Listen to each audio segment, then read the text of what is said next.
Hi there, friends.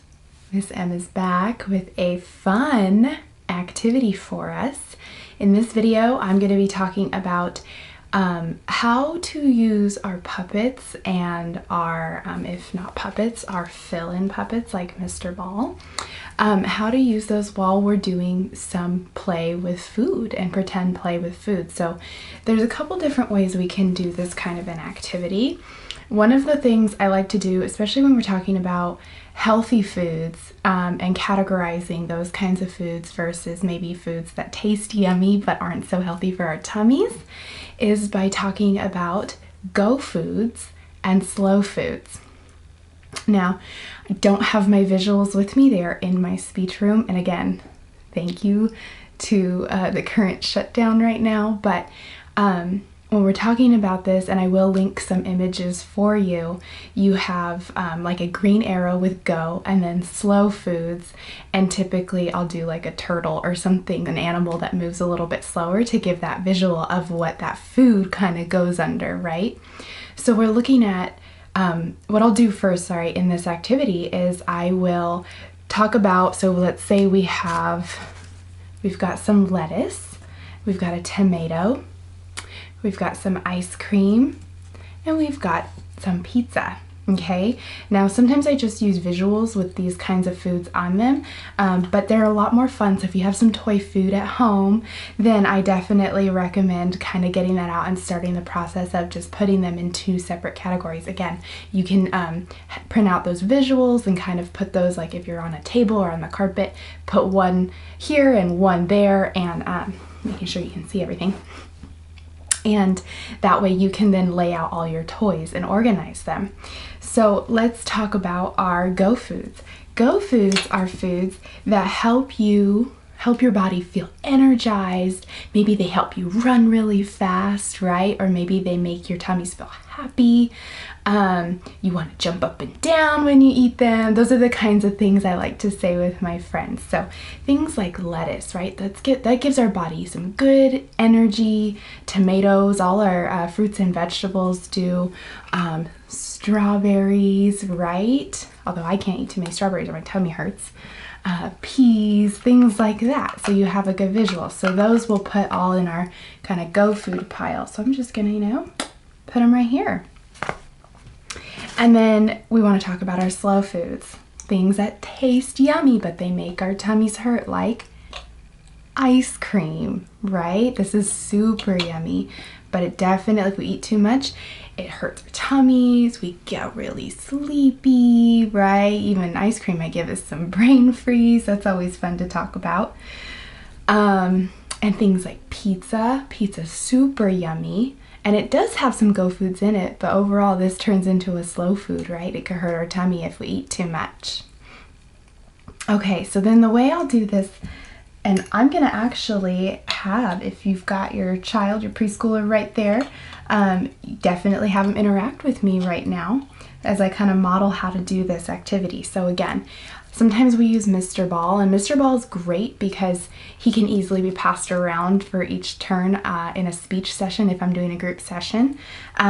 He's also, there's something so fun about having, we all know what this is, right? It's a ball, it's a tennis ball. But it's fun when it turns into a character. And so I love it because I've sometimes, if I pull out the puppets versus Mr. Ball, the kids want to play with Mr. Ball because he can do a lot. And I like this game with him because what we'll do is we'll feed him some food and then I'll roll him and see how fast he rolls based on what he ate. And then we can also talk about slow foods versus go foods that way. So let's see, what I'll do is I'll typically say, Mr. Ball is hungry. Okay, so now my speech friends, you can help me. Mr. Ball is hungry. He wants something that's gonna make his tummy feel good. He wants to roll really fast when he plays with his friends. And he wants to be able to feel a lot of good energy. What should we feed him? Should we feed him a strawberry or a piece of pizza? What should we feed him? Remember, we want something that is a go food. A go food. We should feed him the strawberry. And I love this too because we can actually Mmm, so yummy. Thank you. I could roll really fast, but we're not gonna roll him right now, right? Oh, and look who else is here who wants a snack. Oh, it's Mr. Dog. And Mr. Dog, will you tell me what you want to eat? He says, I want to eat something that's cold and tastes yummy, but it might make me sleepy and my tummy hurt. What does Mr. Dog want to eat? Remember, he wants something that might make him sleepy and make his tummy hurt. Oh, we're having some difficulties today. Can you stay there, please? So that way everybody can see you. Should we feed him some peas? Or some ice cream? Remember, he wants it to make his tummy hurt. Well, it might make his tummy hurt, he said, but he wants something yummy and cold. These peas are yummy, but they're not cold, huh? That's right, he wants ice cream. Is ice cream a slow food or a go food? Can you tell Mr. Dog, just so he knows, because I don't know if he wants to go slow. Can you tell him that that's a slow food? It's a slow food, Mr. Dog. That's right. Are you sure you want ice cream? No, now I want a go food. So what should he have? He wants a go food. He wants peas. He wants peas. Ready? Say, open your mouth. Open. Yummy. Yummy. Oh, I have a crying kitty cat outside my door. Hold on. You want to come in? You can come in. Come on. You have to go potty? No, you just want to come in? Okay, you come in here. Come here. All right.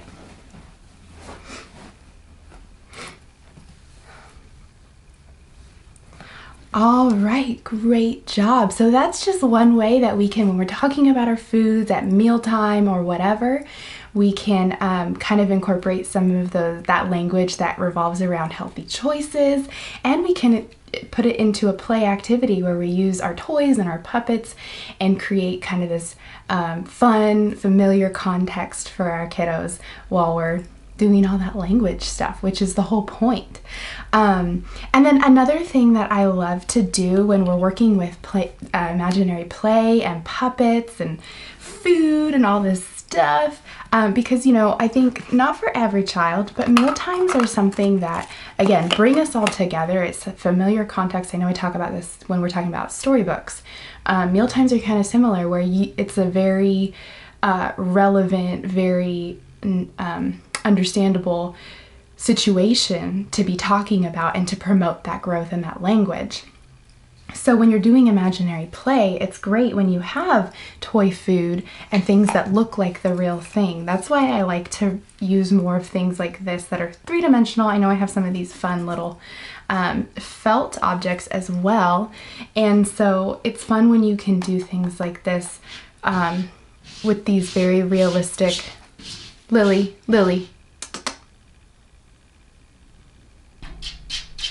Friend, you're killing me. With these, I don't want to do 2 videos. Lily, come on. Oh man.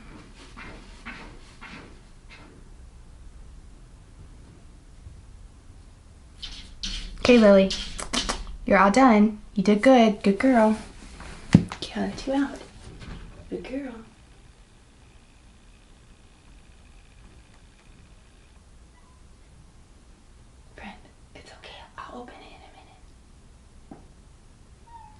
You want to come in? Okay, come in. Oh my gosh.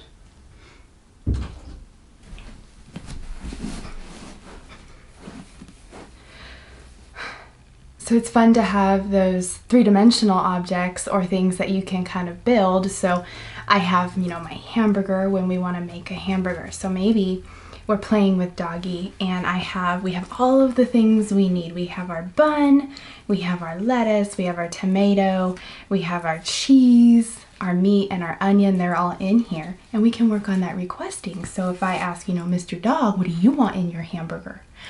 He might say, I like meat. So we'll take the meat, and we have, you know, we have that. And then we might have, you know, I like cheese and I like bread. And he tells me he likes just those things, so we don't need all the other things. And then it can be a sequence. But first, what do we have to do with all this stuff? We have to cook it. So you're gonna wanna do the pretend play of cooking the food, and then, you know what, I think I'm gonna make this another video. Yeah, okay. All right, so those are our slow foods and our go foods. There are definitely more ways to incorporate food and imaginary play and all our puppet friends, and I have more videos on that, so please feel free to check those out. I hope that this was helpful. I hope that this provided a great way to incorporate all those, you know, topics on healthy choices with your little ones and the language that goes along with that. And I will see you next time. Thanks again. Bye-bye.